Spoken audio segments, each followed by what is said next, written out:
Hello అందరికీ. ఇలా fish curry చేద్దాం. చేపల పులుసు. ఈ 1 కేజీ చేపలు తింటాం. చేసే విధానం ఒకసారి చూడండి, నచ్చితే చేసుకోండి. మంచిగా గిన్నె కాగింది కదా, నూనె వేసుకుందాం.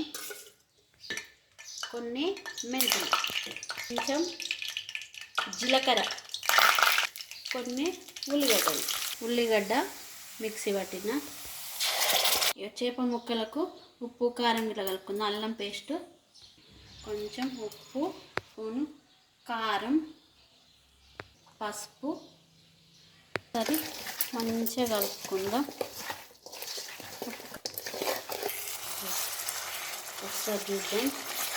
మంచిగా ఫ్రై అయింది కదా, కొంచెం పసుపు వేసుకుందాం, కొంచెం ఉప్పు వేసుకుందాం, కొంచెం మెంతిపిండి వేసుకుంటే నీసు స్మెల్ రాదు.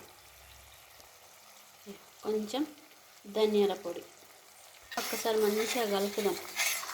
కొంచెంసేపు మూత పెడదాం. ఒకసారి చూద్దాం. మంచిగా ఫ్రై. కరివేపాకు వేసుకుందాం, మెంతాకు, ఇలా కొంచెం కారం వేసుకుందాం. చేయండి, నచ్చితే ఒక్కసారి లైక్ చేయండి. ఒకసారి ఇట్లా చేసుకొని చూడండి. ఒకసారి చేసి చూస్తే ఎంత టేస్టీగా వస్తుందో తెలుస్తుంది. సూపర్గా ఉంటుంది చేపల పులుసు. నీసు కాకుండా మంచి ఇట్లా ఫ్రై అయినాక మంచి ఇట్లా కలపాలి. కలుపుతూనే ఉండాలి. చేపల కూర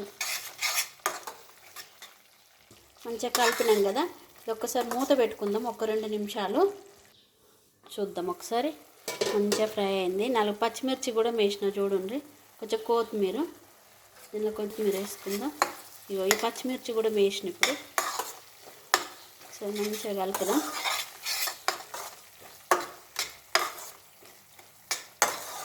పెట్టిన చేప ముక్కలు ఉన్నాయి కదా, ఇందులో వేసేసుకుందాం. ఒకటి ఇట్లా వేసుకుందాం. ఇవన్నీ వేసుకున్నాం కదా, ఇప్పుడు ఇట్లా కలుపుదాం. ఒకసారి ఇట్లా తింపాలి. గంట పెట్టద్దు. గంట పెడితే చేప ముక్క ఇచ్చుకపోతుంది. కొత్తిమీర ఇట్లా మసాలాలకు పట్టిస్తే మంచి స్మెల్ వస్తుంది. నీసు రాకుండా మంచిగా ఉంటుంది. చూడండి.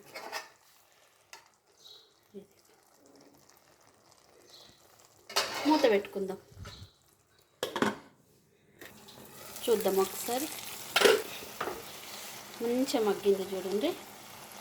చింతపులుసు పోసుకున్నాం. 1 గ్లాస్ పులుసు పోసిన కదా, చింతపండు పోసుకున్నాం కదా. ఇక మంచిగా ఒక్కసారి ఇట్లా అనుకోవాలి. మంచిగా కలిసిపోతుంది. మూత పెట్టుకుందాం. చూద్దాం ఒకసారి. మంచిగా దగ్గరకు వచ్చింది పులుసు. మంచిగా ఆయిల్ తేలింది పైన. మంచిగా ఆయిల్ తేలింది.